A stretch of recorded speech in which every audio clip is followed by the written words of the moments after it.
ఓం నమః పాణిని కాత్యాయన పతంజలిభ్యః శబ్ద విద్యా సంప్రదాయ కర్తృభ్యః పరమ ఋషిభ్యో నమో మహద్భ్యో మునిభ్యో గురుభ్యః ఏనాక్షర సమామ్నాయమధిగమ్య మహేశ్వరాత్ కృత్స్నం వ్యాకరణం ప్రోక్తం తస్మై పాణినయే నమః येन धौता गिरः पुंसाम् विमलैः शब्दवारिभिः तमश्चाज्ञानजम् भिन्नम् तस्मै पाणिनये नमः वाक्यकारम् वररुचिम् भाष्यकारम् पतञ्जलिम् पाणिनिम् सूत्रकारम् च प्रणतोऽस्मि मुनित्रयम् नमस्कृत्य तदुक्तेः परिभाव्य च వైయాకరణ సిద్ధాంత కౌముదీయం విరచ్యతే.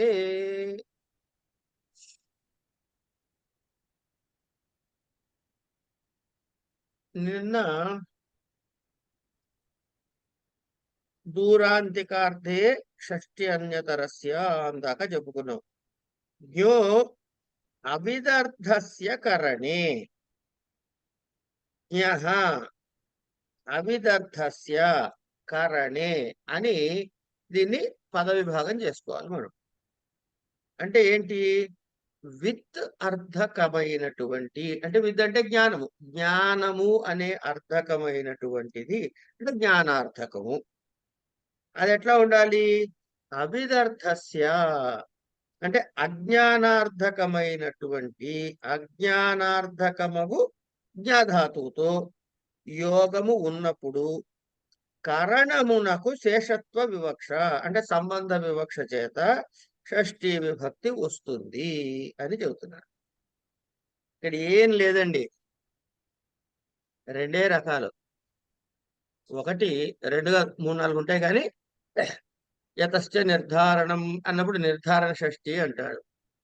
శేష షష్ఠి సంబంధాలని ఆ కారకాన్ని అవివక్ష చేసి కేవలం సంబంధాన్ని వివక్ష చేస్తే శేష షష్ఠి. ఏమండి, ఇక్కడ ఏం చేస్తున్నాడు? కరణమునకు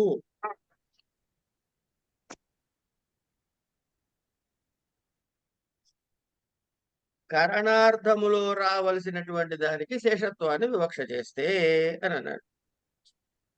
ఈ షష్ఠీ విభక్తిలో ఉన్న అనేకమైన సూత్రాలు అన్ని గుర్తుపెట్టుకోవడం కష్టం. ఒకటి, ఇవి బైహార్ట్ చేయటమే, ఇంతకు మించి వేరే ఉపాయము లేదు. లేదా లేదా ఇంకొక ఉపాయం ఉంది. ఏంటంటే సూత్రాన్ని చదవంగానే మిగతాది స్ఫురణలోకి తెచ్చుకోగలగటము. ఈ రెండు పద్ధతులు తప్ప ఇంకా వేరే అవకాశం లేదు ఇవన్నీ గుర్తు పెట్టుకోవడానికి. ఎందుకంటే రకరకాల ఆప్షన్స్. ఈ రకరకాల ఆప్షన్స్ ఎందుకు వస్తాయి అంటే పదాలకి సాధుత్వాన్ని ఇవ్వటానికి. సరే, ఇప్పుడు జ్ఞాధాతువుతో యోగం ఉండాలి. ఏ అర్థంలో ఉండాలి? అజ్ఞానార్థకం ఉండాలి. అవిదర్థస్య అన్నాడు కదా, ఏ ధాతువుది? జ్ఞాధాతువుది. కనుక అప్పుడు ఏం చేస్తున్నాడు? శేషత్వ వివక్ష అంటే సంబంధ వివక్ష చేస్తున్నాడు. చేస్తే సర్పిషో జ్ఞానం, సర్పిష జ్ఞానం.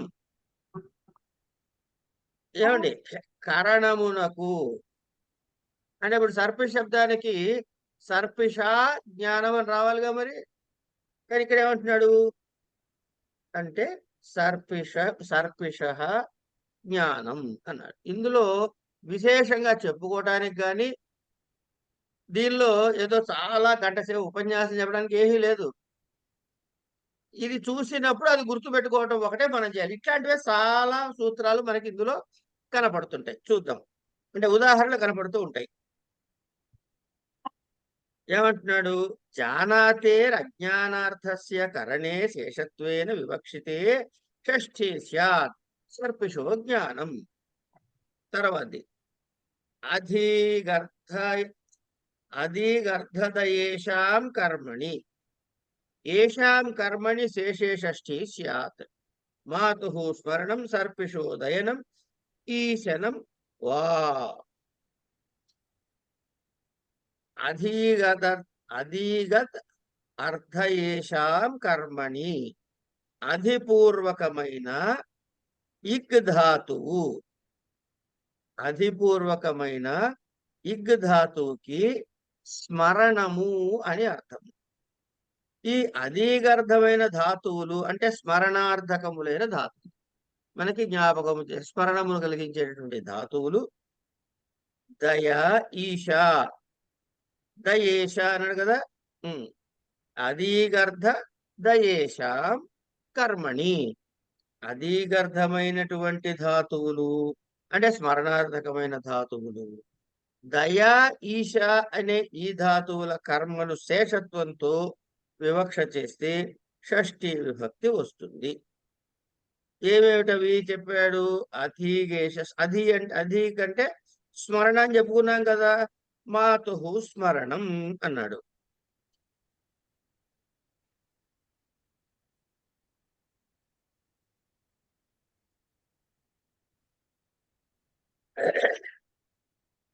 సర్పిషు దయనం అంటే నెయ్యిని దానము చేయుట. అట్లాగే సర్పిషు ఈశనం, సర్పిషో దయనం ఈశనం వా అన్నాడు. అంటే సర్పిషో దయనం, సర్పితో ఈశనం అని రెండు రెండు వాక్యాలుగా చెప్పుకోవచ్చు. ఈశనం అంటే ఏమిటి? ఇష్టం వచ్చినట్లు వినియోగించుట అని దీనికి అర్థం. ఏమిటవి? అధీగర్థయే అధీగర్థ దయేష. ఈ దయ అనే పదానికి అనేకమైన అర్థాలు ఉన్నాయండి. ఒకటో రెండో అర్థాలుగా దయ అంటే జాలి చూపించడం ఒకటే కాదు, అందులో తల్లిని పూజించటం అనేది కూడా ఒక అర్థమే.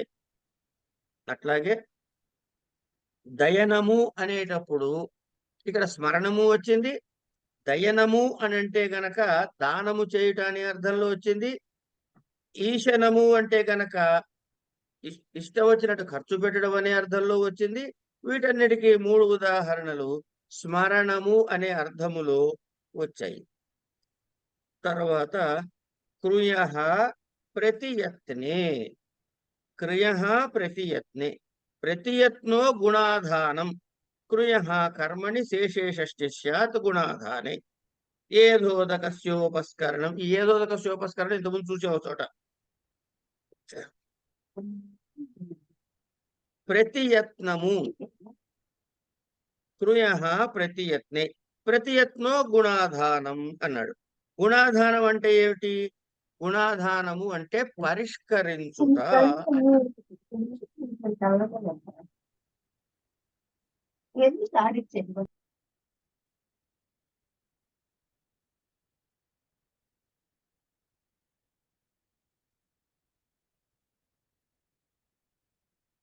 గుణాధానము అంటే పరిష్కరించుట అని.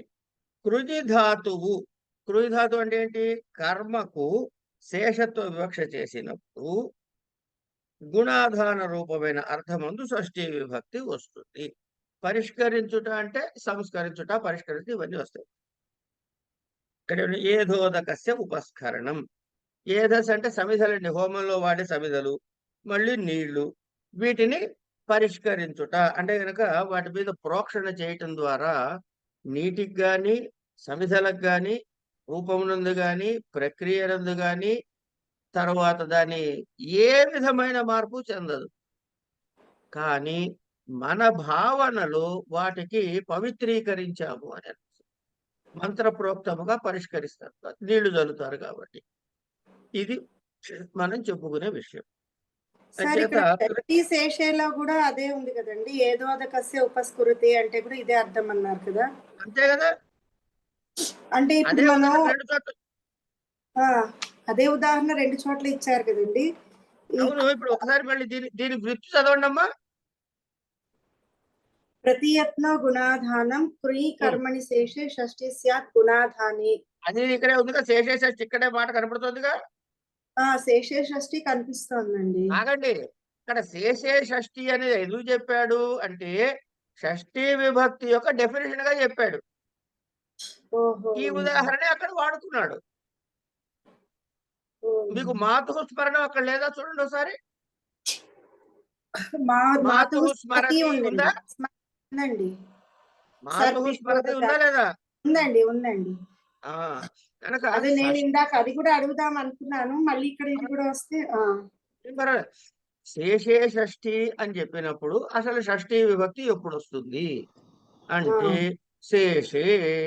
శేషం అంటే ఏమిటి అంటే కర్త, ఇతర కారకాలు ఇవేవి ఆ వక్త వివక్ష చేయక సంబంధ మాత్ర వివక్ష చేస్తే ఉమ్, అప్పుడు దాన్ని శేష షష్ఠి అంటారు అన్నాడు. ఉమ్, దాన్ని ఇవన్నీ అదే చెప్తున్నా, ఆ, ఉన్నవి రెండే, శేష షష్ఠి కారక షష్ఠి. కారక షష్ఠి అంటే ఏమిటంటే ఏమండి మరి షష్ఠీ విభక్తి కారకం కాదు కదండి. అవునండి సంబంధం మరి కారక అన్నది. షష్ఠి అని ఎందుకు అంటావయ్యా నువ్వు అని అడగాలిగా. అంటే అవునండి. అంటే కొన్ని కొన్ని సందర్భాలలో చెబుతాడు, ఇక్కడ మనకు వస్తాయి, ఒకటి రెండు వస్తాయి. ఉమ్, ఇంతకుముందే వచ్చింది కాబట్టి ఎక్కడ కరణమునకు శేషత్వ వివక్ష అని. అంటే మామూలుగా అయితే అక్కడ వేరే విభక్తి వేరే కారకము రావలసి ఉండగా దాని స్థానంలో సంబంధం మాత్రంగా చెబితే అంటే ఉమ్, కారకాన్ని తీసి ఈ సంబంధాన్ని వివక్ష చేసినప్పుడు కారక షష్ఠి అని కొందంటారు. కనుక ఉమ్, షష్ఠి మాత్రం కారకం కాదు, ఆ, అది శేష షష్ఠి లేదా ఉపపద షష్ఠి. కారకమును వివక్ష చేయకుండా సంబంధ వివక్ష చేస్తే శేష షష్ఠి. ఇగో ఈ పదము ఉంటే దీనికి షష్ఠి వస్తుంది అంటే ఉపపదం షష్ఠి. ఓ, ఓకే, ఆ, అలాగే సార్. రైట్. Thank you. రుజార్థానాం భావవచనానాం అజ్వరే. రుజార్థానాం భావవచనానాం అజ్వరే. ఇక్కడ రుజార్థానాం భావకర్తృకాణాం జ్వర వర్జితానాం రుజార్థానాం కర్మణి శేషే షష్ఠి స్యాత్ అన్నాడు. అంటే ప్రీ కండిషన్స్ ఏం చెప్పాడు అంటే ముందు ఒక భావవచనం అంటే భావకర్తృకం ఉండాలి. అజ్వరే అంటే జ్వరము అనే పదం రాకుండా ఉండాలి. రుజార్థానాం కర్మణి అంటే ఈ జబ్బుకి కారణం అనేది కర్మకారకం అయి ఉండాలి. అప్పుడు దానికి శేషే షష్ఠి స్యాత్ అన్నాడు. ఎట్లాగో ఒక ఉదాహరణ చూద్దాం. ఇక్కడ చూడండి, చౌరస్య రోగస్య రుజా అన్నాడు. చోరుడికి చెబుతున్నాడు కదండి. రుజార్థానం అంటే రుజ అంటే రోగము, భావము అంటే ధాత్వర్థ క్రియ, ఒక ధాతువు యొక్క అర్థం యొక్క క్రియ. వచన శబ్దం అంటే ఏంటి, వక్తి ఇది వచన అంటాడు కాబట్టి అంటే కర్త అని అర్థం. వచనము అంటే వక్తి ఇది వచన అంటే ఎవడయ్యా అంటే కర్త. అంటే భావవచనములు అంటే భావము కర్తగా కలిగిన అని అర్థం అవుతుంది. భావము కర్తగా ఎట్లా అవుతుంది చూద్దాం. అప్పుడు జ్వరధాతువు కంటే భిన్నమైన, జ్వరధాతువు కంటే భిన్నమైన భావకర్తృకములు రుజార్థకములైన ధాతువులకు కర్మశేషత్వ వివక్ష చేసినట్లే షష్ఠి వచ్చును. చౌరస్య రోగస్య రుజా అని ఉదాహరణ. అంటే రోగము చోరుని బాధతో పీడించుచున్నది అని తాత్పర్యం. ఇది ఏంటంటే చాలా సరదాగా చెప్పుకుందాం దీనికి ఎక్స్ప్లెనేషన్.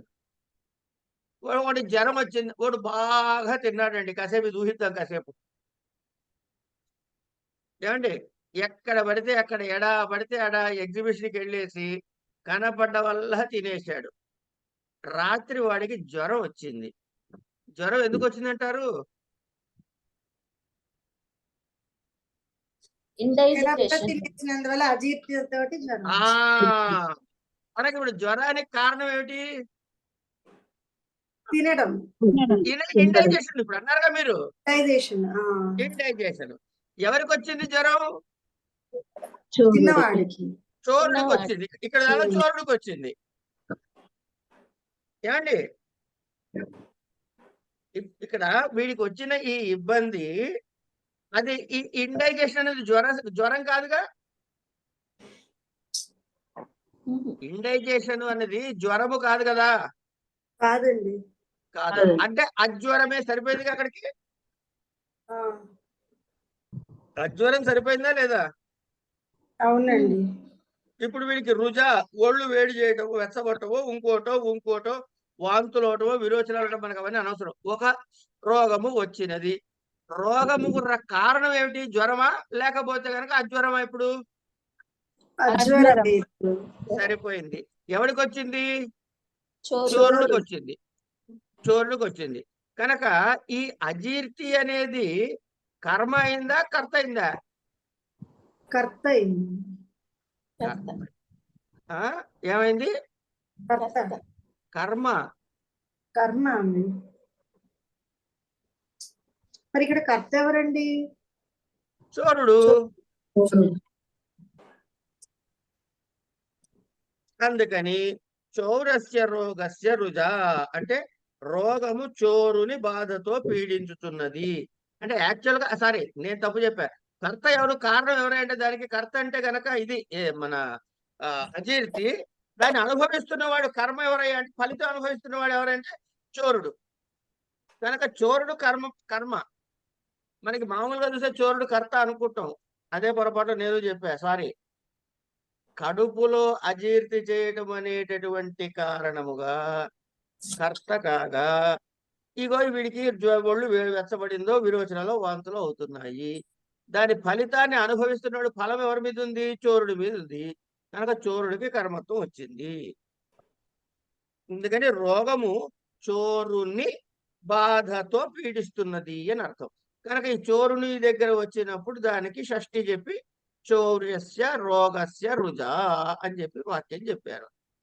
చోరస్య చౌర్యస్య చౌరస్య రెండు కూడాను ఒకటే అర్థం, దొంగవాడు అనే అర్థమే చెప్తాయి. ఇది కేవలం అజ్వరి అనే కాకుండా అజ్వరి సంతాప్యోరితి వాచ్యం అన్నాడు. అంటే కేవలం అజ్వరి అనే కాకుండా సంతాపము అనే అర్థంలో కూడా ఈ సూత్రాన్ని వినియోగించవచ్చు అని ఒక వార్తికాన్ని చెప్పారు మనకి. రోగస్య చౌర జ్వర చౌర సంతాపోవా, అంతే, ఇంకేం మార్పులే. పైన అర్థమే, పైన ఏది చెప్పుకున్నామో అక్కడ జ్వర స్థానంలో సంతాపం అని కూడా చెప్పుకోవచ్చు. అంటే రోగ కర్తృక చౌర సంబంధి జ్వరాధికం ఇత్యర్థ. రోగము కారణం, రోగము కర్త. ఎవరికి సంబంధించింది? చోరుడికి సంబంధించింది. కనుక చౌరస్య ఏమిటొచ్చింది? జ్వరాధికం వచ్చింది. జ్వరమో లేకపోతే సంతాపమో వచ్చింది. కనుక చౌర సంతాపోవా రోగ కర్తృకం చౌర సంబంధి జ్వరాధికం ఇత్యర్థ. దీని తర్వాత ఆశిషినాథ. ఆశీరర్థస్య నాథతే శేషే కర్మణి షష్ఠి స్యాత్. సర్పిషో నాథనం ఆశిషీతి కిం మాణవకనాథనం సత్సంబంధిని యాంచేత్యర్థః. తత్సంబని యాంచే ఇత్యర్థః.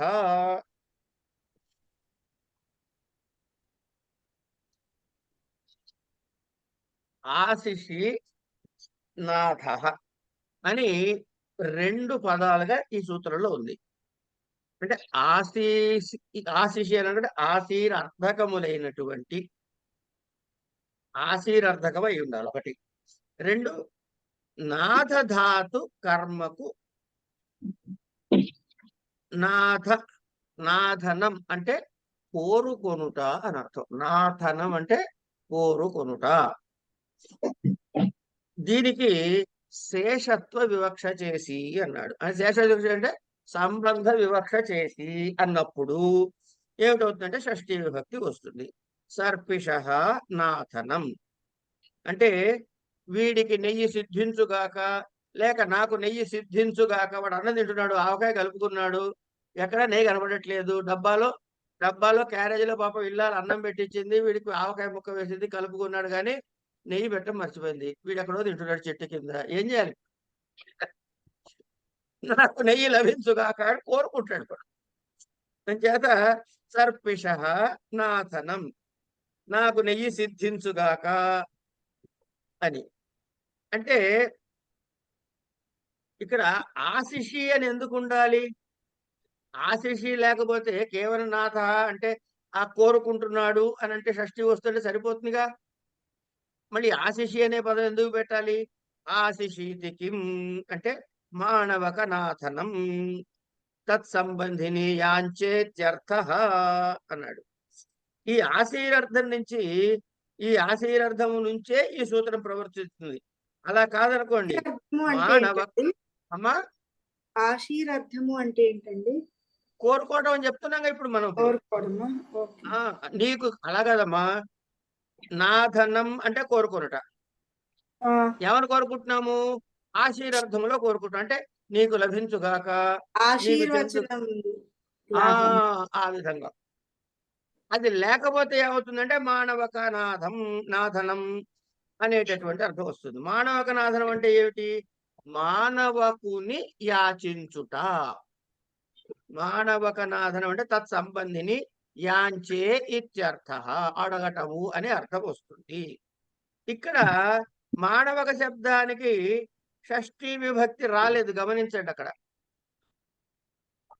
ఎందుకు? ఇది ఆశిషు కాదు.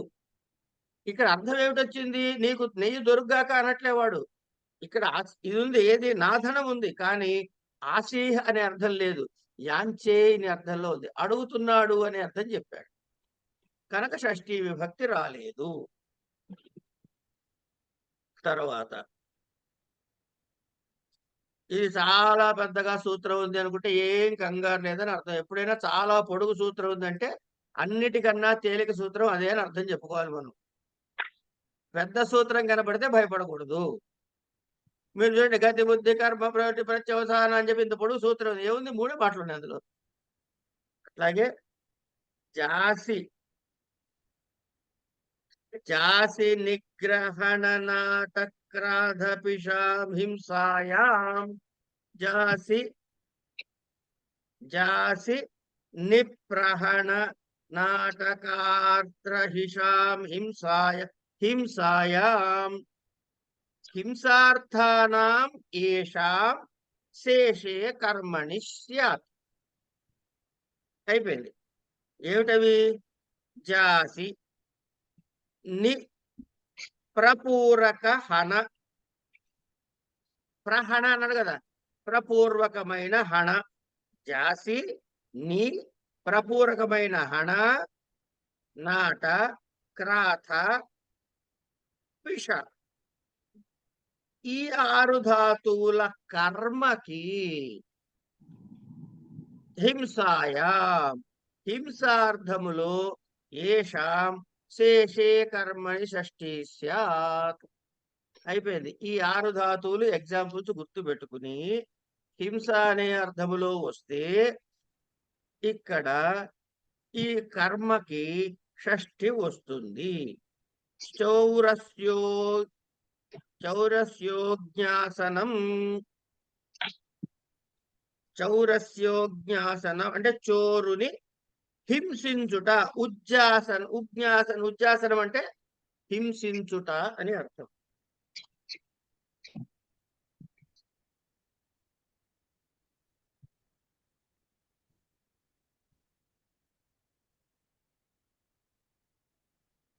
ఉజ్జాసనం అంటే హింసించుట, చోరుని హింసించుట. ఇది ఏమైంది? ఇది జాసి అనే ధాతువుకి ఉదాహరణ. వాడిని హింసించేవాడంటే కానీ హింసాయామని చెప్పాడు కదా సూత్రంలో. కనుక చోరుని ఊరికే పలకరిస్తే పట్టుకుంటే హింస కింద రాదు, కానీ వాడు బాగా చక్కగా ఉతికారు అనమాట పడేసి. చోరుని హింసించుట అనే అర్థము. అట్లాగే తర్వాత ఏమిటి? నిప్రహణ, ని ప్రాపూర్వక హనధాతువునకు, ని ప్రా అనే ఉపసర్గలు కలిగిన హణధాతువునకు. హణధాతువునకు ఏమొస్తుంది? నిప్రహణ అంటే ప్రాని అని తీసుకున్నట్లయితే చౌర్యస్య నిప్రహణం, చౌర్యస్య ప్రహననం, చౌర్యస్య నిహననం, చౌర్యస్య ప్రహననం అని ఉదాహరణలు వస్తాయి. నీ ప్రా తోటి హన క్రియ చేయాలండి. కనుక హనా ప్లస్ ని, హనా ప్లస్ ప్ర, హనా ప్లస్ నీ ప్ర, హనా ప్లస్ ఓన్లీ. ఇది 4 రకాల ఎగ్జాంపుల్స్ ఇచ్చాడు. ఏమిటి ఇచ్చాడు మళ్ళీ చెప్తా. నిప్రహణం, నీ ప్ర 2 వచ్చాయి. ప్రణిహననం అంటే ప్రా ని హననం. నీ ప్ర వాడాలి కదండి. ఒక్కసారి జాగ్రత్తగా వినండి. నీ ప్ర 2 ఉపసర్గలు, వీటిని వినియోగిస్తూ హన ధాతువు హన, హననం, నిప్రహననం. మళ్ళీ ప్రాణి నీని ఇది తిప్పండి. ప్రనిహననం, నిహననం, ప్రహననం. 4 వచ్చేసాయా? 4 వచ్చాయండి. శ్యామల గారు వచ్చాయా? వచ్చాయి. రైట్. వీటికి ఇవన్నీ అయిపోయి ఈ వర్డ్స్ ఖాయం చేసేసుకున్నాక ఇక మనం చేయాల్సింది ఏం లేదు ఇక్కడ. తర్వాత వీటన్నిటికీ ఏంటి ఇవన్నీ చౌప్రాణది. తర్వాత నట, ఇది చురాది గణంలో ఉన్నదిట. ఏది? ఈ నట అనే ధాతువు. నాట అనే పదంతో చౌరస్య ఉన్నాటనం. ఉన్నాటనం అన్న హింసించుట అనే అర్థము. క్రాధ, పిష అనే ధాతువులకు కూడా ఇదే. పిష అంటే పేషణం. ఏమండి మీకు పేషణం అంటే తెలుసా తెలీదా? ఆడవాళ్ళు రోజు చేస్తారు. రుబ్బడం, గుద్దటం, దంచడం, దంచడం. అది కరెక్ట్ మాట చెప్పారు. దంచడం. చేత ఎవడో చోరుని పట్టుకుని ఏం చేశారు? దంచారట వాడిని బట్టి. చేత హింసార్థం వచ్చింది. పిష్టపేషణం. పిష్టపేషణం.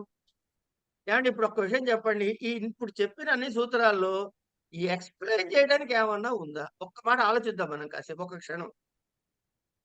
మైక్ ఆన్ చేసి చెప్పండి, పర్వాలేదు. ఇది ఇంతే అని తెలుసుకోవడం తప్ప నిజానికి ఇందులో ఎక్స్ప్లెయిన్ చేసేందుకు ఏమన్నా ఉందా? గుర్తుపెట్టుకోవటమే ఉందండి. అంతే. అంటే విషయం ఏంటంటే, చెప్పదలుచుకుంది ఏంటంటే, దీనిలో ఇంటెలిజెన్స్, తర్వాత ఇది తెలుసుకోవాలి, ఇది ఇట్లా ఎందుకు వచ్చింది, ఇది కర్మ ఎందుకైంది, ఇది కరణం ఎందుకైంది, ఇది ఉపాదానం ఎట్లా అయింది, ఉపాదానం కాకుండా ఎందుకు పోయింది, ఇట్లాంటి చర్చలు ఏం లేదు ఇందులో. ఇక అబ్బాయి ఇది వస్తే ఇది చెయ్యి, అంతే, అయిపోయింది కదా. కనుక it is more reading together rather than explaining a lesson.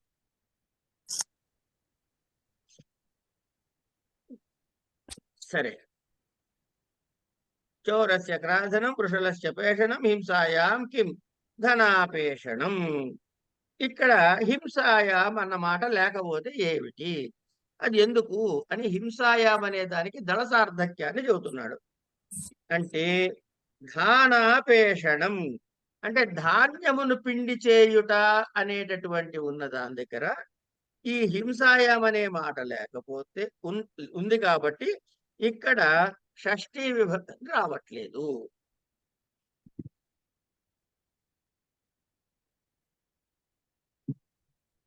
తర్వాత వ్యవహృపణో సమర్థయో, ఇది ఒక్కటి కొంచెం చెప్పుకోవాల్సిన విషయం. వ్యవహృపణ సమర్థయో శేషే కర్మణి షష్ఠీ స్యాత్. ద్యూతే ద్యూతే క్రయ విక్రయ వ్యవహారే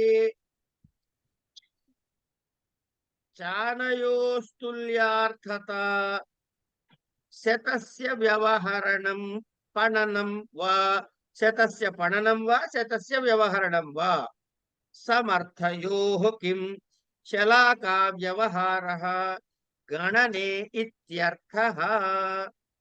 బ్రాహ్మణ పణనం స్తుతిరిత్యర్థః.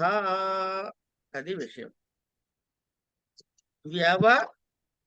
వ్యవహృ పణో సమర్థయోః.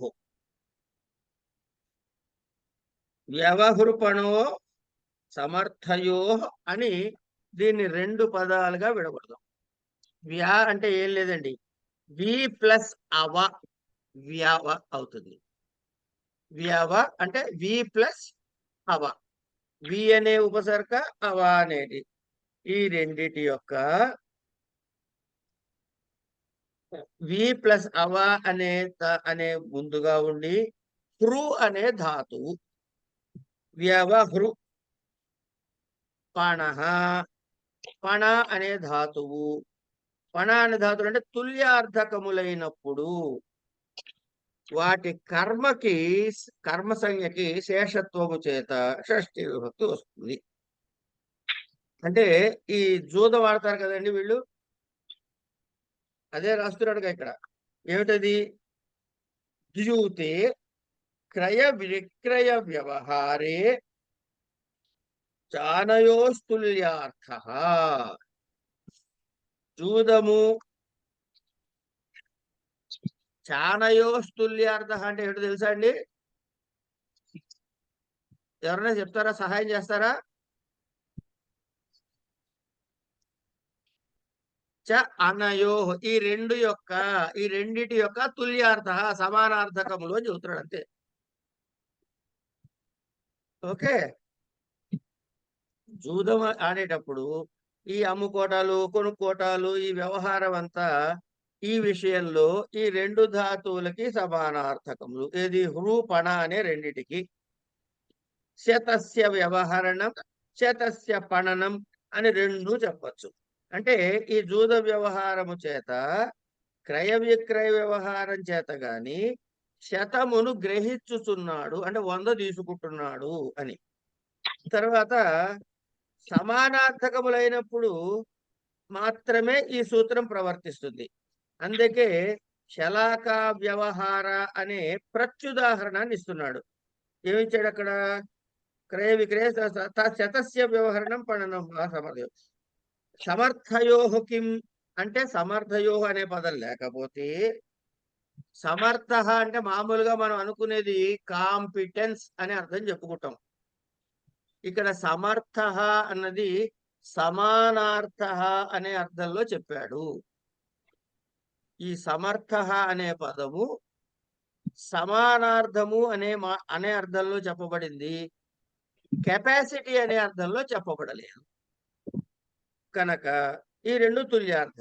ఒకవేళ సమర్థయోః కిం, ఇదెందుకు, దీని దళసార్థక్యం ఏమిటి అంటే శలాకా వ్యవహార. శలాకా వ్యవహార అంటే ఏమిటి? పక్కనే చెప్పేశాడు చూడండి. గణనే ఇత్యర్థ అన్నాడు. గణనే ఇత్యర్థ అంటే అంటే ఇప్పుడు మనం ఈ వైకుంఠపాళి లేకపోతే దాని ఏమంటారు పరమపద సోపాన పటము ఇట్లాంటి వాడుతుంటాం కదండి.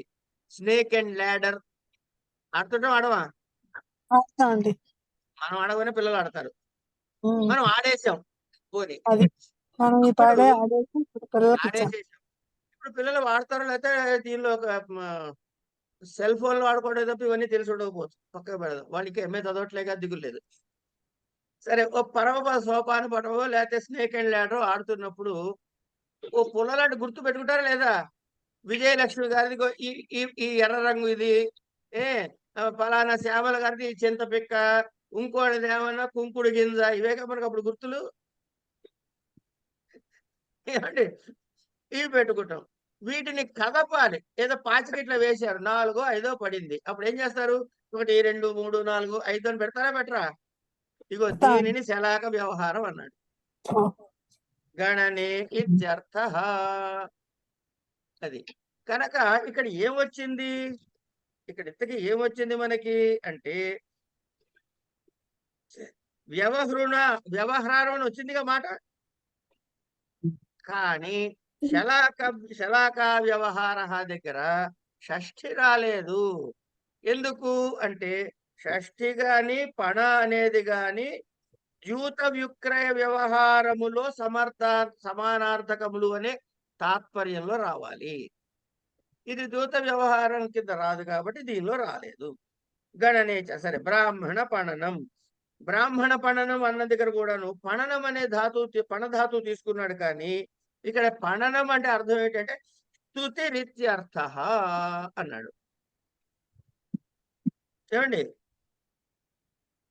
ఇది ద్యూత వ్యవహార అర్థంలో కాదు కాబట్టి స్తుతి అనే అర్థంలో ఉంది కాబట్టి ఇక్కడ కూడా షష్ఠీ విభక్తి రాలేదు అని మనకి ఇక్కడ చెప్పాడు.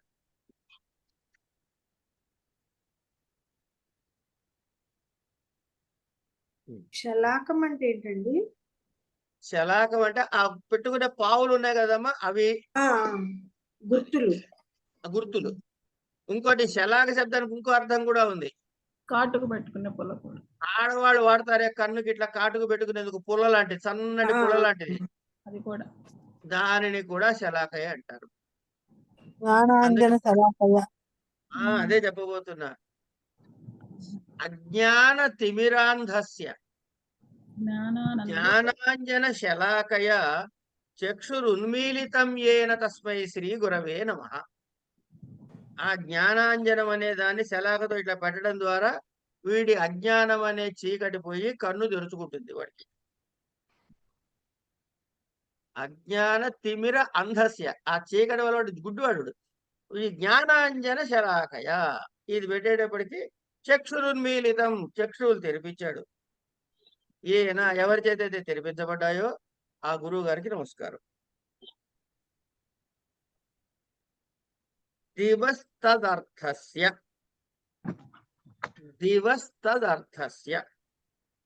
ద్యూతార్థస్య క్రయ విక్రయ రూప వ్యవహారార్థస్య చ దివః కర్మణి షష్ఠీ స్యాత్.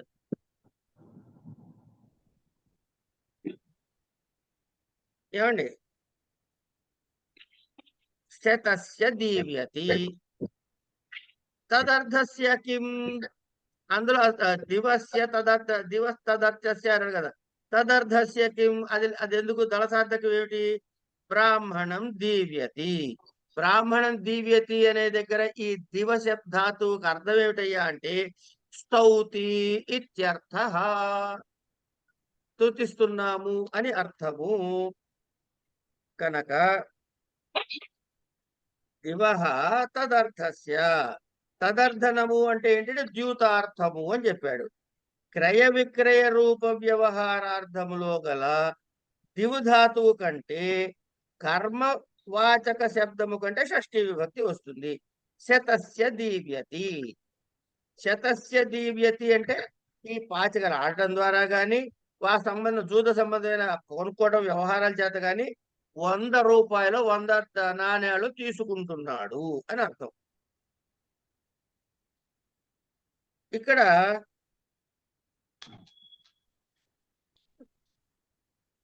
ఏ అర్థంలో చెప్పాడు? దివస్తదర్థస్య అన్నాడు. అంచేత తదర్థస్య అని ఎందుకు అన్నాడు అంటే ముందేం చెప్పాడు?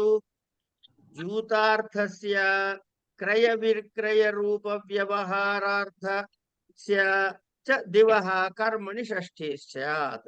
అంటే షష్ఠి ఎప్పుడు వస్తుంది అంటే ఇక ద్యూతార్థంలో వచ్చినప్పుడు. అందుకని తదర్థము అనేటటువంటి ఎందుకు పెట్టాడయ్యా అంటే బ్రాహ్మణం దీవ్యతి. ఇక్కడ ద్యూతార్థంలో కాదు, దివుధాతువే వచ్చినప్పటికీ ద్యూతార్థంలో కాదు, దాన్ని స్తౌతి ఇత్యర్థః, స్తుతిస్తున్నాడు అనేటటువంటి అర్థంలో వచ్చింది కాబట్టి ఇక్కడ షష్ఠీ విభక్తి రాలేదు. తర్వాత విభాషోపసర్గే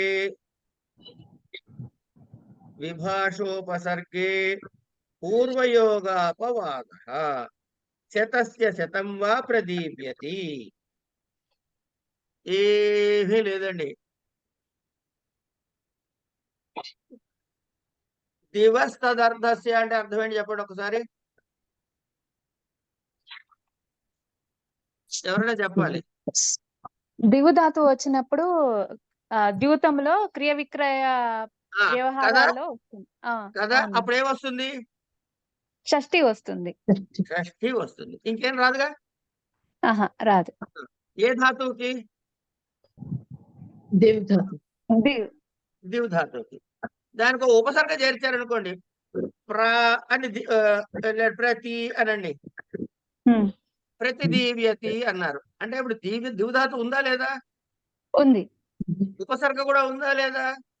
ఉంది. ఉపసర్గ పూర్వకంగా ఉన్నప్పుడు దివ్ధాతు అయిందా లేదా? అయింది. అంటే దివ్ధాతు ఉంది కాబట్టి పైన ఉన్న సూత్రం ఏంటి? దివ్ తద్దస్య అన్నాడు. ఇది ద్యూతంలోనే వాడుతున్నాం కదా. అవును. అయినప్పటికీ ఉపసర్గతో కలిస్తే విభాష అన్నాడు. విభాష అంటే వికల్పముగా. వికల్పముగా అంటే దేనిని Optional. బాధించి వస్తోంది? కర్మని బాధించి వస్తోంది. మ్మ్. పైన షష్ఠి దివహ కర్మని షష్ఠి స్యాత్. కర్మని బాధించి షష్ఠి వస్తుంది. ఇది విభాష అన్నప్పుడు ఏమేమి వస్తాయండి? కర్మ వస్తుంది, షష్ఠి వస్తుంది. అందుకని ఏమన్నాడు? శతస్య వా శతం వా ప్రదీప్యతి. శతం ప్రదీప్యతి, శతం వా ప్రదీప్యతి. దీనికి దానికి ఏమైనా తేడా ఇంతే. ఉపసర్గ కలిసినప్పుడు ఆప్షనల్ విభాష, ఉపసర్గ లేకపోతే కంపల్సరీ, అంతే తేడా. ఏం సార్ లక్ష్మారెడ్డి గారు, అంతేనా కాదా? అంతే అండి. కానీ మనకి తృతీయలో దివహ కర్మచ అని వచ్చింది ఆ, ఒక సూత్రం. అక్కడ ఏం ఉంది. చెప్పుకున్నాము? అక్కడ మనము తృతీయ ద్వితీయ రెండు చెప్పుకున్నాం. దివహ కర్మతిలో వివాహ కర్మ చ అన్నాడు అక్కడ. కర్మచ అన్నాడు. చ అక్కడ అన్నాడు, కర్మ ఉంది అక్కడ. అక్కడ కూడా దివ్ధాతువే. ఆ, ఇది కూడా అదే. ఇవి అదే అన్ని. అందుకే నేను చెప్పి హోంవర్క్ చెప్పినప్పుడు ఇది చెప్పింది అందుకే. మీరు ఇవన్నీ ఒకదానిలో లింకులు ఉంటాయండి. అది కాదండి, దాని బదులు ఇది వస్తుంది అన్నప్పుడు అది అక్కడ కూడా చెప్పుకోవాలి కదా మరి. అక్కడ దివ్ధాతు ఉంది, ఇక్కడ దివ్ధాతు ఉంది. ఎస్, అక్కడ కరణ సంజ్ఞ ఆ, ద్వితీయ విభక్తి, తృతీయ విభక్తి. Same Yes. దివ్ధాతుకి ఇక్కడ షష్ఠి వస్తుంది. అంతే. నిన్న ఒక హోంవర్క్ ఇచ్చారు, అది చేసుకొచ్చామండి మేము. చూసారండి మీరు పెట్టేశారు, చూసా. నేను అప్పుడు నా చేతిలో ఇది లేదు, ఏది మన కొట్టే ఇది పరిస్థితిలో లేకపోయేది, కానీ చూసా నేను. ఇది డ్రైవింగ్ లోని చూసా. ఓకే, కరెక్టేనా? బ్రహ్మాండంగా. అంటే ఒక్కటేంటంటే విసర్గ పెట్టాల్సిన దగ్గర హా అని రాశారు, అది ఒక్కటి రాయకండి. అంటే టైపింగ్ ఇష్యూ అండి నాకు. అదే అర్థమైంది. దట్ ఐ కుడ్ అండర్స్టాండ్, కానీ చెబుతున్నా. అవునవును, ఎందుకంటే హా అంటే అర్థం ఉంది. అవునవును. టైప్ చేసేప్పుడు నాకు అర్థమైంది. స్క్రిప్ట్ టైపింగ్ అంతా ప్రాబ్లం. అదే తర్వాత ప్రేష్య భ్రువోర్హవిషో, ప్రేష్య భ్రువోర్హవిషో దేవతా సంప్రదానే. ఇగో ఇవన్నీ ఇక్కడి నుంచి యజ్ఞ సంబంధమైనటువంటి పదాలు వస్తాయండి. ఇక్కడి నుంచి కొన్ని పదాలు యజ్ఞ సంబంధమైనవి రావచ్చు. ఇదేనా ఇంకేమైనా ఉందేమో? ఈ ప్రేష్య భ్రువ హవిష దేవతా సంప్రదానే ఇవన్నీ యజ్ఞ సంబంధించినవి. దేవతా సంప్రదానకే అర్థే వర్తమానయో ప్రేష్య భ్రువో కర్మణ హవిష వాచకాశబ్దాత్ షష్ఠీ స్యాత్. అగ్నయే ఛాగస్య హవిషో వపాయ మేధస ప్రేష్య అనుబ్రూహి వా. ఒక్కసారి ఇది ఊహించుకోండి. ఒక యజ్ఞం చేస్తున్నారండి, ఒక ఇష్టి చేస్తున్నారు. ఇష్టి లేదా యజ్ఞము ఇవన్నీ చేస్తున్నప్పుడు ఒక చిన్న బ్రేక్ ఇస్తారండి. అదే బయాస్ చేయదలుచుకోలే మీరు. అవునండి. ఓకే, థ్యాంక్స్ అండి. ఇప్పుడు యజ్ఞము యాగము చేస్తున్నప్పుడు మనం మామూలుగా చేసే హోమాల దగ్గర ఇవన్నీ ఉండవు. కానీ యజ్ఞ యాగాదుల్లో 4 వేదాలకి వినియోగం ఉంటుంది. ఈ 4 వేదాలకి వినియోగం ఎట్లా ఉంటుంది అంటే,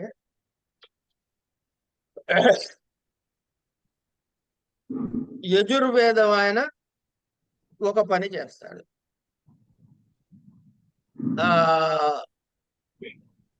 మొదటి వేదం ఏంటండి?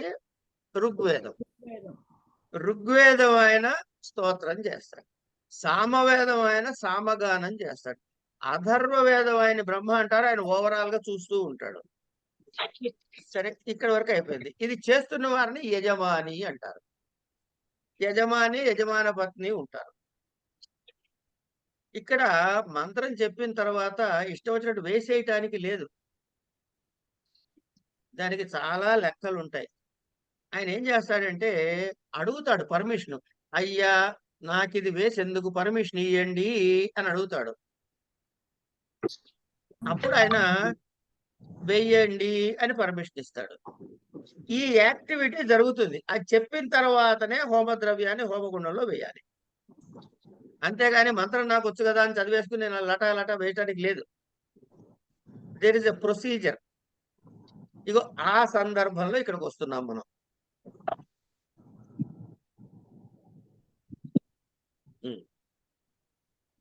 ప్రేష్య బ్రువోహో హవిషః దేవతా సంప్రదానే. ప్రేష్య అంటే ప్రపూర్వక ఇషధాతువు, భ్రూధాతువు. ఈ రెండూ కూడా ఏమిటంటే దేవతా సంప్రదానం, అంటే దేవతకి సమర్పించుటకు అనే అర్థంలో వస్తాయి. ఈ రెండు ధాతువుల యొక్క కర్మ కూడా హవిర్వాచక శబ్దము కంటే, హవిస్సు అంటే ఏమిటి? యజ్ఞములో వేసేటటువంటి ద్రవ్యము. అది నెయ్యి కావచ్చు, సమిధ కావచ్చు, ఇంకేమైనా కావచ్చు. కనుక హవిర్ద్రవ్యమున కంటే, హవిర్వాచక శబ్దము కంటే షష్ఠీ విభక్తి వస్తుంది. ఇప్పుడు అగ్నికి సమర్పిస్తున్నాను అనుకోండి, సంప్రదాయ సంజ్ఞలో అంటే చతుర్థి. అప్పుడు అగ్నిని ఏమంటాము? అగ్నయే అంటావా అనవా? అగ్నయే. ఏమండి? ఏదో వప అన్నది ఒక ద్రవ్యము, యజ్ఞ ద్రవ్యము. అది వేస్తున్నప్పుడు దానికి ఏమిటి వస్తుంది? షష్ఠి వచ్చి వపాయాహ అని, లేదా మేధసహ, ఇట్లా ఏదైతే అది. ప్రేష్య అనుబ్రూహి, నాకు వేయమని పర్మిషన్ ఇయ్యి, అనుమతి ప్రసాదించు అని అడగడం అన్నమాట. అంటే ఇక్కడ ఏం చెప్తున్నాడు ఆయన? ఇక్కడ హవిసు స్థానములో ఏవైతే చెబుతున్నాడో వాటికంటే షష్ఠీ విభక్తికి వస్తుంది. That's it, as simple as that. తర్వాత కృత్వోర్థ ప్రయోగే కాలేధికరణే, కృతోద్వర్థానాం ప్రయోగే కాలవాచిన్యధికరణే శేషే షష్ఠి స్యాత్. పంచకృత్వో భోజనం ద్విరహ్నో భోజనం శేషే కిం ద్విరహన్యధ్యయనం. ఇది ఇక్కడ చెప్తాం. ఇక్కడ చూద్దాం. ఇంకా కృత్వోర్థ ప్రయోగే కాలే అధికరణే అని పదాలు విడగొట్టుకుందాం. ముందు విడగొట్టుకుంటే కృత్వసుచ్ అని కృత్వసుచ్ అనే ప్రత్యయము క్రియ యొక్క ఏం తెలియజేస్తుందిట అంటే రిపిటీషన్ అని అర్థం వస్తుందిట. కృత్వసుచ్ అని అంటే కృత్వ అర్థ ప్రయోగే, కృత్వసుచ్ అనే అర్థ ప్రయోగం, ఆ ప్రత్యయం యొక్క అర్థం ఏంటంటే ఏదైతే క్రియ చేస్తున్నాడో దాని రిపిటీషన్, పౌనఃపుణ్యాన్ని తెలియజేస్తుంది. అలాంటి అర్థము గల ప్రత్యయములను ప్రయోగించినప్పుడు కృత్వోత్యర్థ, అలాంటి అర్థము గల ప్రత్యయములను ప్రయోగించినప్పుడు ఏంటిట? అధికరణ రూపమైనటువంటి అధికరణ అంటే అధికరణ సప్తమి అధికరణం అనే చెప్పుకున్నాం. దానికి సూత్రం ఏంటి? ఆధార అధికరణం.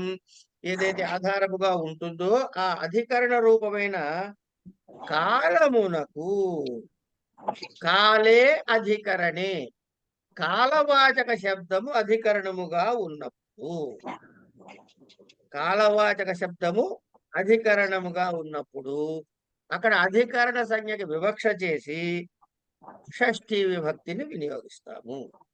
పంచకృత్వ అహ్న భోజనం, 5 సార్లు పగటి పూట భోజనం చేస్తాట వీడు. అంటే ఈ బ్రహ్మచారులు వాళ్ళు పొద్దున్నే లేవగానే వాళ్ళకి ఏదో కాస్త చద్దన్నం పెడతారు, మళ్ళీ 10ంటికి పూజలు అయ్యే లోపల మళ్ళీ కాస్త ఏదో పెడతారు, రకరకాల సార్లు 5-6 సార్లు పెడతారు భోజనాలని. అంచేత పంచకృత్వ అహ్నః భోజనం 5 సార్లు పగటి పూట భోజనం చేశాడు. ద్విహి అహ్న భోజనం, పొద్దున పూట 2 సార్లే భోజనం చేస్తాడు. ఈ ఉదాహరణలో అహన్ అనే శబ్దము ఏమిటది? కాలవాచకం. నందు అని చెప్పని అన్నాడు కాబట్టి అక్కడ అధికరణం వచ్చింది. కనుక ఆ అహన్ శబ్దానికి షష్ఠీ విభక్తి వచ్చింది. అహన్ అహ్నో అహ్నః అంటే షష్ఠీ విభక్తిలో చెప్పారు. ద్విహి అహ్నః భోజనం అని చెప్పారు. అయితే ఇది ఈ శేషత్వాన్ని వివక్ష చేసినప్పుడు మాత్రమే ప్రవర్తిస్తుంది. కనుక శేషత్వ వివక్ష చేయదలుచుకోలేదు అనుకోండి, అప్పుడేమవుతుంది? అధికరణమే ఉంటుంది. ఉండినప్పుడు ద్విహ్ అహని అధ్యయనం అని చెప్పుకోవచ్చు. అంటే ఏంటి? శేషే కిం సూత్రంలో ఏం చెప్పాడు? కృత్వర్థో ప్రయోగ కాలే అధికరణే, కృత్వర్థోన ప్రయోగ కాలే వాచ్య అధికరణే శేషే షష్ఠీ స్యాత్ అన్నాడు. ఈ వృత్తిలో శేషే షష్ఠి అని శేష శబ్దాన్ని ఎందుకు చెప్పాడయ్యా అంటే, శేష షష్ఠి ఎప్పుడు వస్తుంది? అసలు కారకాన్ని వివక్ష చేయకుండా వక్త సంబంధాన్ని వివక్ష చేసినప్పుడు మాత్రమే షష్ఠి విభక్తి వస్తుందిగా చెప్పుకున్నాం. కనుక శేషే షష్ఠి అన్నాడు కాబట్టి ఒకవేళ అతను కారకాన్నే వివక్ష చేసినట్టయితే అధికరణంలో కూడా చెప్పుకోవచ్చు అని చెప్పటం. అప్పుడు ఏమవుతుంది? ద్విరహన్యధ్యయనం, ద్విహి అహని అందు అధ్యయనం అని షష్ఠీ విభక్తి ప్రవర్తించకుండా చెప్పుకోవచ్చు. అక్కడ శేష వివక్ష చేసినప్పుడు అండి, చేయనప్పుడా? చేయనప్పుడు ఏమిటి వివక్ష? అనిపిస్తుంది. ఏది చెప్పండి, మీరే చెప్పండి. చేయనప్పుడు ఇక్కడ, కానీ చేసినప్పుడు అని రాశారు దీనిలో బుక్ లో. అవునండి, వివక్ష అంటే ఏంటి చెప్పండి ముందు. అది కాదండి, ఇక్కడ అధికరణ మీరు తత్వంగా అవన్నీ వివక్ష వదిలేండి. చేయబడినట్టు అంటే శేషత్వము మాస్టారు, వివక్ష మాస్టారు, చేయబడినప్పుడు కదా.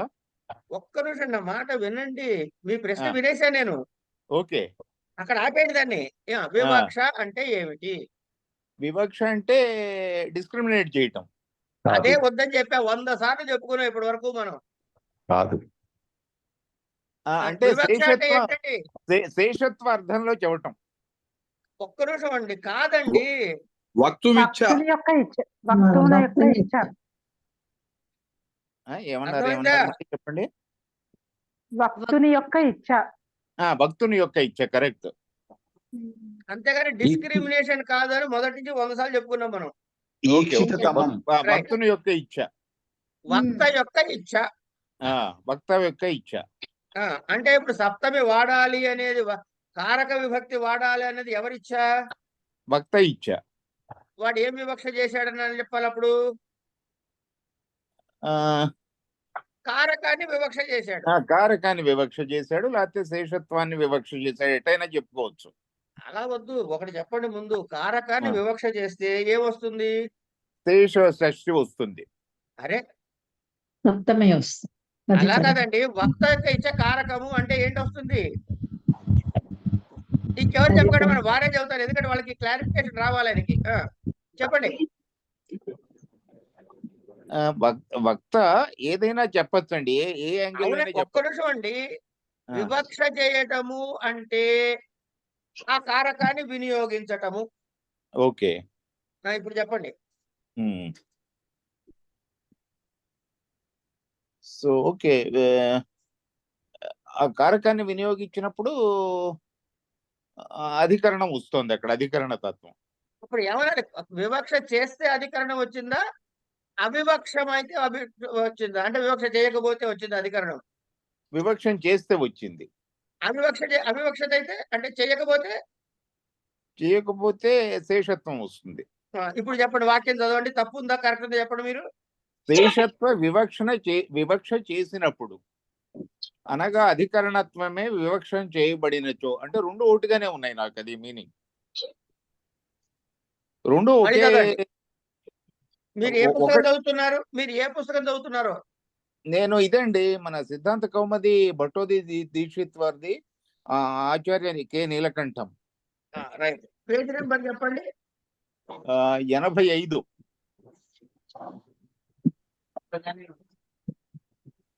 85లో చివరి నుంచి 3 లైన్లండి. ఏ ఎగ్జాంపుల్? అదే 91వ సూత్రంలో చివరిలో 3 లైన్లు. శేషత్వం వివక్ష చేసినప్పుడు అనగా అధికరణత్వమే వివక్ష చేయబడినచో ద్విహి అహని అధ్యయనం ఇత్యాది వాక్యములందు షష్ఠి విభక్తి రాదు.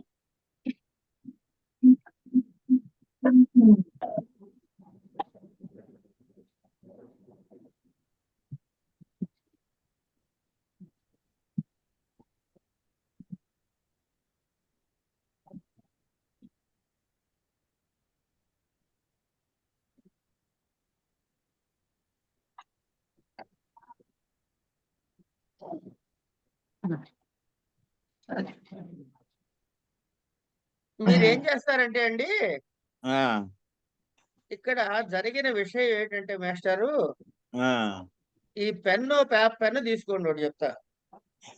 ఓకే. త్వాకి ఈ వీకి పైన ఇట్లా గీతలు పెట్టుకోండి, పైన కింద. ఓకే. ఆ రెండు కలిపేయండి. ఇప్పుడు చదవండి. శేషత్వ వివక్ష చేసినప్పుడు. శేషత్వ వివక్ష చేసినప్పుడు.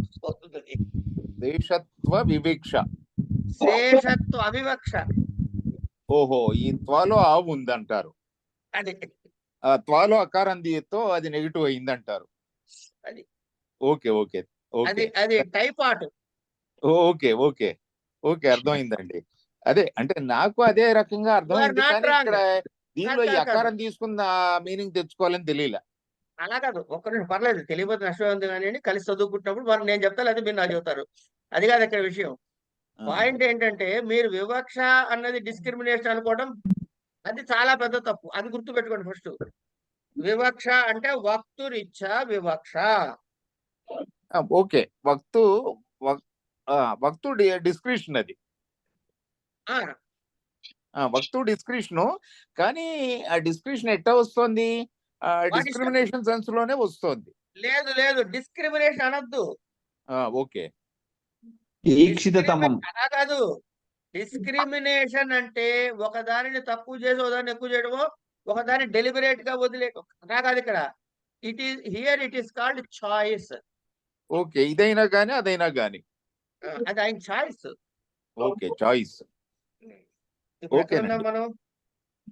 దురధ్యయనం అయిపోయింది ఏమండి?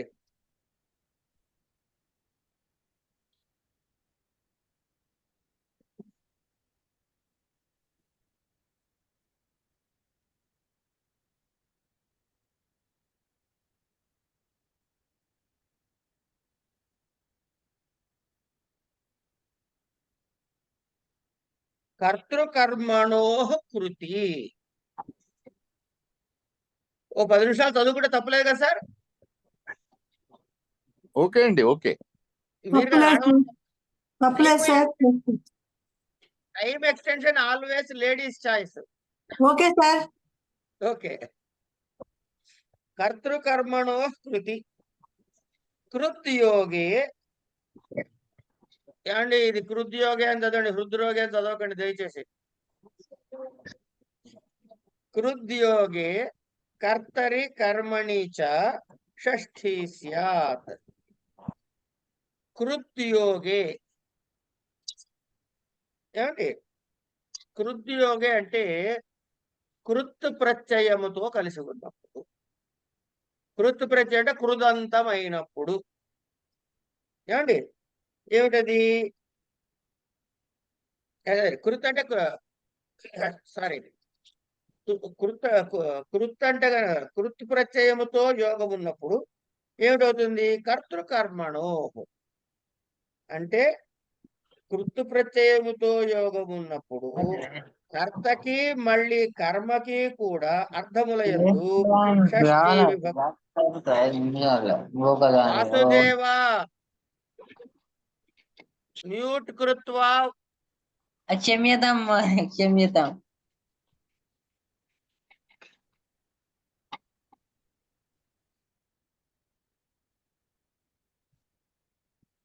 ఉమ్.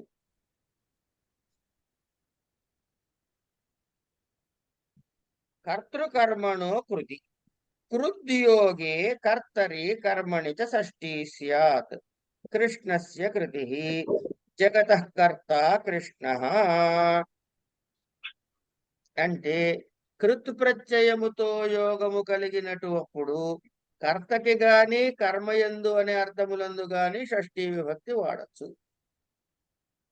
ఇప్పుడు కృష్ణస్య కృతి అన్నాడు. అంటే ముందు అనంతాన్ని పెట్టుకుని కావాలంటే అనంత కృష్ణస్య కృతి. ఇవాళ నేను ఏదో శతకం రాశాను అనుకుందామండి కాసేపు. అది ఎవరు రాశారు? నేను రాశాను. కృష్ణుడు. అది కృష్ణ కృష్ణ. ఏమండి ఎవరి చేత రాయబడింది?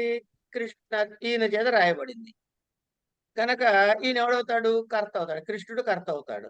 ఆయన యొక్క చేత, ఆయన చేత కాదు, ఆయన యొక్క చేత అంటే ఆయన చేసిన పని. ఇక్కడ కృతి అంటే ఆయన చేసిన పని. ఏమండి కవే కర్మ అదేంటి కవే కర్మ కావ్యం అని అంటాడు. కృతి అది కృతి అంచేత కృష్ణ అనేటటువంటి ఆయన కర్తృకమైనటువంటి సృష్టి, ఆయన సృష్టించినది, చేసినది. అప్పుడు కృష్ణ అనేదాని కర్త కాబట్టి ఏం రావాలి అంటే ప్రథమ రావాలి. కానీ ఇక్కడ షష్ఠి వస్తుందని చెప్పాడు కాబట్టి షష్ఠి వచ్చి కృష్ణస్య కృతి అని అన్నాడు. ఏమండి ఇది కర్తకి ఎగ్జాంపుల్. కర్తృ కర్మణో కృతి అన్నాడుగా, అంటే కర్మకు కూడా ఒక ఎగ్జాంపుల్ చెప్పాలిగా. మరి కృష్ణ జగతః కర్త, కృష్ణుడు ఈ జగత్తుని సృజించాడు. సృజన క్రియ ఎవరి యందు, దానికి వ్యాపారం ఎవరి యందుంది? కర్త యందుంది, కృష్ణుడు యందుంది. ఫలాశ్రయమైంది ఏమిటి? ఈ జగత్తు. ఈ జగత్తు దానికి కర్మ సంజ్ఞ ప్రవర్తిస్తుంది కనుక ఈ సూత్రం ప్రకారము ఇక్కడ ఏమేముంది? జగతః కర్త కృష్ణ. కర్త దగ్గర కృదంత రూపం ఉంది, కృద్యోగం ఉంది. ఏమండి జగత్తు అన్నది కర్మ. ఏమండి ఈ జగత్ అనే కర్మకి ఈ సూత్రం ప్రవర్తించి షష్ఠి వచ్చి జగతః అయింది. జగత్తును సృష్టించిన వాడు కృష్ణుడు అనే అర్థంలో జగత కర్త కృష్ణ అని చెబితే దానికి వార్తికము ఏమిటది? గుణకర్మణి వేప్యతే.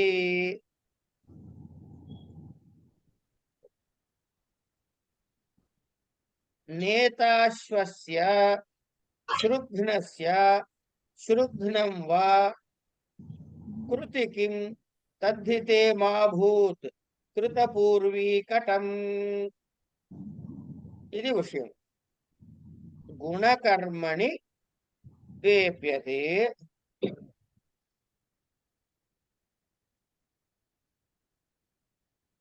నేతాశ్వస్య శుఘ్రస్య శృఘ్నం వా నేత్రాశ్వస్య శుఘ్నస్య నేత్రాశ్వస్య శుఘ్నం.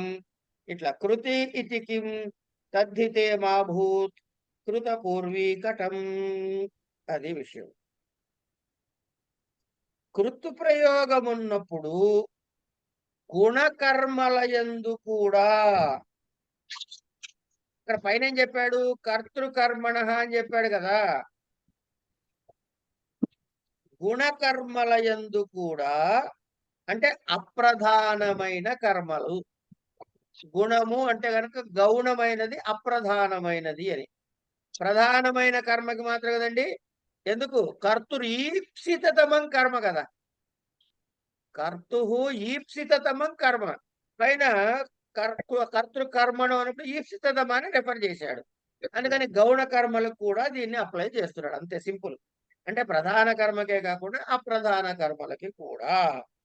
ఏట గుణకర్మల యందు అనగా అప్రధాన కర్మల యందు కూడా షష్ఠి వికల్పంగా వస్తుంది. ప్రధాన కర్మ యందు మాత్రము కంపల్సరీగా షష్ఠి నిత్యంగానే వస్తుంది. ఉదాహరణ ఇచ్చాడు. నేత అశ్వస్య సృఘ్నస్య అని ఉదాహరణ ఇచ్చాడు. అదేనా ఇచ్చింది? నేత అశ్వస్య సృఘ్నస్య సృఘ్నం వా.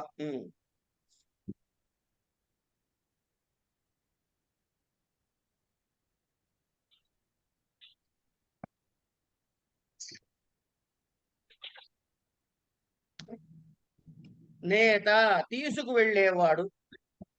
ఏం తీసుకెళ్తున్నాడండి? అశ్వాన్ని తీసుకెళ్తున్నాడు. ఎక్కడికి తీసుకెళ్తున్నాడండి? శృఘ్నము అనే దేశానికి తీసుకెళ్తున్నాడు. ఇక్కడ ఆయన చేస్తున్న ప్రధాన కర్మ ఏమిటి? అశ్వాన్ని తీసుకెళ్ళటం. ఎక్కడికి వెళ్తున్నాడు?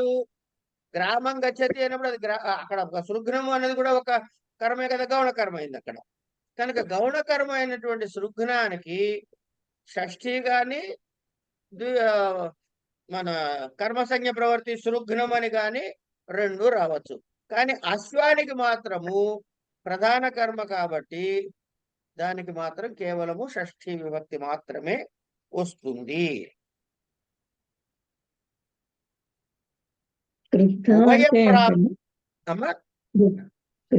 అంటే మీనింగ్ ఏదమ్మా? కర్మ చెప్పారు కదా, శృఘ్నస్య అని.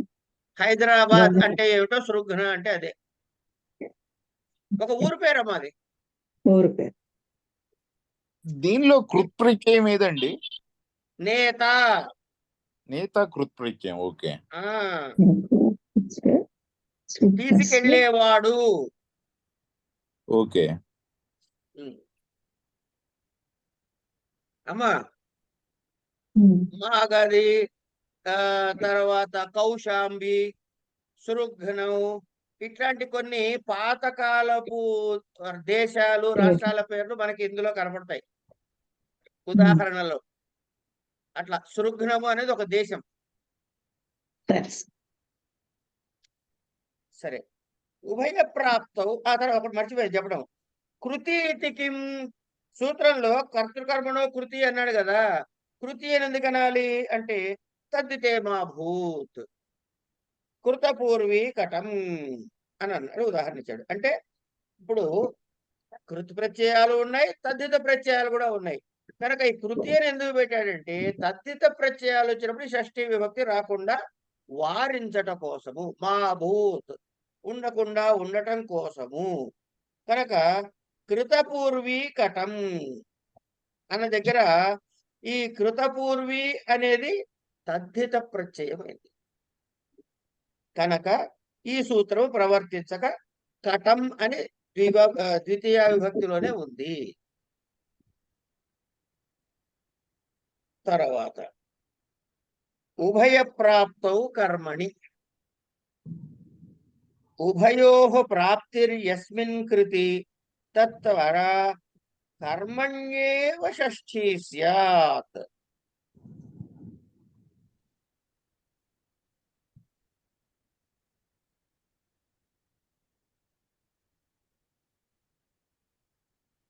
చాలా పెద్దగా ఉంది, రేపు చెప్పుకుందామా?